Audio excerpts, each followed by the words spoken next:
তুষার আর অনন্যার রিসেপশন। তাই দাওয়াতে যাওয়ার জন্য রেডি হয়ে নিলাম। ওদের দাওয়াতটা হচ্ছে বুফে পার্টি, যেহেতু রিসেপশন। এখন আধুনিকতার ছোঁয়া লাগাতে সবাই রিসেপশন বা বার্থডে পার্টিগুলো বুফেতে করে থাকে, এটাও তার ব্যতিক্রম না। বেশ রেডি হয়ে রওনা দিয়ে দিলাম আমরা বুফেতে যাওয়ার জন্য। রূপায়ণ জেডার প্লাজা, ধানমন্ডিতে। এর আগে ওখানে গিয়েছি, ইম্পেরিয়ালে। ওদের খাবারটা মোটামুটি ভালোই। রাস্তায় জ্যামে বসে আছি। হ্যাঁ, যাচ্ছি সিএনজিতে, আমার গাড়ি নেই। যেখানে যাতায়াত করি না কেন, এখন উবারের কল্যাণে সেই স্বাদটাও মিটে যাচ্ছে। গাড়ি কেনার আর কোনোই দরকার নেই। আর আমাদের মধ্যবিত্ত ফ্যামিলি তো গাড়ি কেনা একটা স্বপ্ন, তো সেই স্বপ্নটা পূরণ করার জন্য কিন্তু উবার আমাদের বেস্ট। যাই হোক, সিএনজিতে করেই চলে গেলাম। অনেকটাক্ষণ রাস্তায় জ্যামে বসে থাকলাম। খুবই বিরক্তিকর একটা অভিজ্ঞতা। যেখানে 30 মিনিট লাগার কথা, সেখানে পুরো 1.5 ঘন্টা লেগে গেল। তারপরে করার কিছু নেই, একদম সোজা লিফটের দোরগোড়ায় পৌঁছে গেলাম। সেখানেও জ্যাম, কারণ আমাদের মতো আরও সব মানুষরাই জ্যামে বসেছিলেন, যার জন্য লিফটেও জ্যামে একটু দাঁড়াতে হলো। সবার পরে লাইন অনুযায়ী লিফটে ওঠার জন্য। তারপর আর কি পৌঁছে গেলাম ইম্পেরিয়ালে।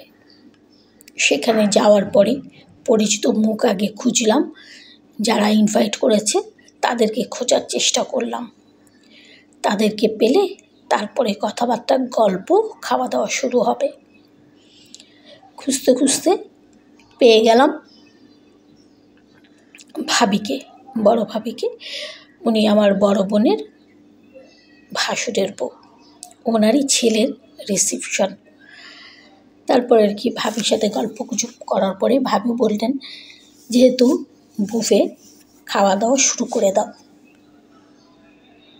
তারপর আর কি প্রথমে আমি একটু ভিডিও করতে চলে গেলাম।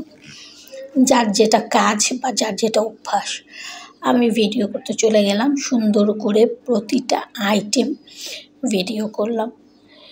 এই ইম্পেরিয়ালে আগেও কিন্তু আমি খেয়েছি আমার ভাগ্নের বার্থডেতে। তখন এত গ্যাদারিং ছিল যে একদম বিরক্তির পর্যায়ে হয়ে গিয়েছিলাম। কারণ হচ্ছে এই গ্যাদারিংয়ের জন্য, মানুষজনের জন্য সেদিন খাবারগুলো ঠিকমতো খাওয়া হয়নি। আর আরাম করে গল্প বা সেগুলো শান্ত মতো করতে পারিনি। তবে আজকে দেখলাম মোটামুটি ফাঁকাই। কারণ হচ্ছে আজকে কোনো ছুটি নেই, আমরা অফ ডেতে এসেছি। আর অফ ডেতে আসার মজা হচ্ছে যে অফ ডেতে আসলে এখানে কাস্টমার খুব কম আসে।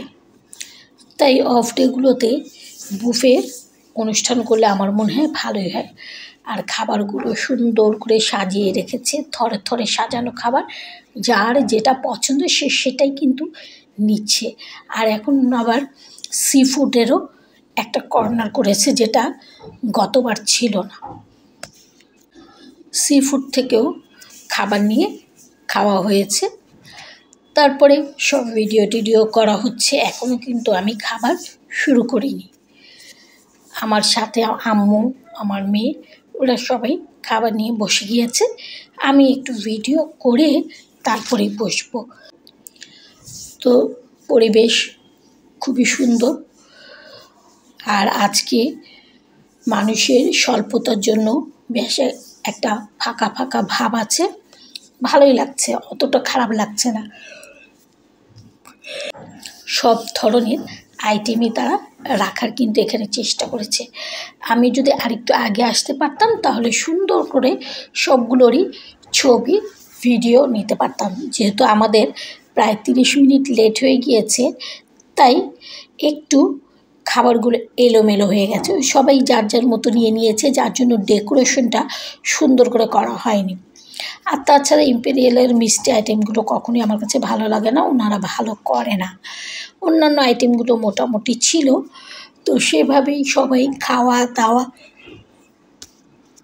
আড্ডা, গল্প গুজব এগুলোই চললো। আর এসব জায়গাতে তো আসলে করার কিছু থাকে না। এটা এখন ধরেন বিয়ে বা বৌভাত যদি কোনো ইসে করা হতো, কমিউনিটি সেন্টার টেন্টার, তাহলে দেখা যেত খাবার দাবার সার্ভ করা এই সেই অনেক ঝামেলায় পড়তে হতো। কিন্তু বুফেতে যার যার ইচ্ছে মতো সে খাচ্ছে, যার ভালো লাগছে না সে সেই জিনিসটা খাচ্ছে না, কিন্তু গল্প হচ্ছে, আড্ডা হচ্ছে, আর একটু পর পর উঠে যেয়ে পছন্দ মতো খাবার খাওয়া হচ্ছে। আমিও কিন্তু সি ফুড নিতে এসে পড়লাম। সি ফুডের মধ্যে কাঁকড়াটা আমার মোটামুটি খাওয়া হচ্ছে, কিন্তু অক্টোপাসটা কখনো খাইনি। আজকে সেই অক্টোপাসটা আমি নিতে এসে পড়লাম। অক্টোপাসটা আজকে ট্রাই করে দেখব যে কেমন লাগে। তো অক্টোপাসটা কিন্তু খেতে ভালোই লাগলো, খারাপ লাগে, মজা লেগেছে। পরবর্তীতে আবার খাওয়া যাবে সেই ধারণাটাই মনে মনে নিয়ে নিলাম। এরপরে বুফেতে আসলে আমি অক্টোপাস খুঁজে বের করব, কারণ আমার কাছে কিন্তু অক্টোপাসটা খেতে ভালো লেগেছে। আর কাঁকড়াটা খেতে মোটামুটি লাগে, কিন্তু ওই শক্ত প্রলোভটার জন্যই ভালো লাগে না, সে চিবিয়ে চিবিয়ে খাওয়া একটা বাজে ব্যাপার হয়ে যায়। যাই হোক, সে প্রসঙ্গ বাদ দিচ্ছি।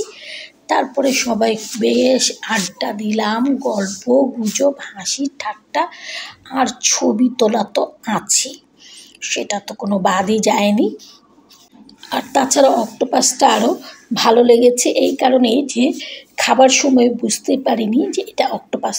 যদি আস্ত একটা অক্টোপাস দিত তার বিচিত্র পাগুলো দেখে, তখন কিন্তু আর খেতে ইচ্ছে করতো না। এখানে যেহেতু ছোট ছোট পিস করা ছিল, তো তাই অতটা বোঝাই যাচ্ছে না যে সেটা অক্টোপাস। মানে অক্টোপাস যে চোখের সামনে ভেসে ওঠে অনেকগুলো পা সহ, সেই জিনিসটা আসেনি। মজা করে খেলাম, ভালো লাগলো। এরপর আবার একটু হাঁটাহাঁটি, গল্পগুজব করা, আর দেখা কে কীভাবে কী করছে। তারপর আর কি খাওয়া দাওয়া শেষ, অনুষ্ঠান শেষ, বউ বর সবার সাথেই ছবি টবি তুললাম। ছবি টবি তুলে এখন দেখছি ঘড়ির কাঁটাও কিন্তু 10 ছুঁই ছুঁই করছে, তার মানে এখনই ক্লোজিং টাইম হয়ে গিয়েছে, আমাদের এখন উঠতে হবে। তাই ঝটপট সবাই মিলে একটু ছবি তুলে নিলাম, যাতে ছবিটা একটা স্মৃতি হয়ে থাকে। এক এক ধরনের ছবি, এক একজন সিঙ্গেলে তুলেছি, ডাবল তুলেছি, তারপরে গ্রুপিং ছবি, সব তুলে টুলে এর মধ্যে মোটামুটি 10টাও বেজে গেল। ব্যাস, তারপর আর কি বাড়ির দিকে রওনা দেবার পালা। আবার ওই সেই উবারে গাড়ি খোঁজা, গাড়ি পেয়ে গেলেই ঝটপট নেমে বাসায় যাব। রাতও হয়ে যাচ্ছে, সেই অনুযায়ী কিন্তু সবার মেন্টালি প্রিপারেশনও নেওয়া হয়ে গেছে, বিদায় টিদায় সব কিছু নেওয়া হয়ে গেছে। আর আমার এই ভিডিওটা কেমন লাগলো, যদি একটু কষ্ট করে আপনারা লাইক কমেন্ট শেয়ার দিয়ে দিতেন, তাহলে আমার ভালো লাগবে।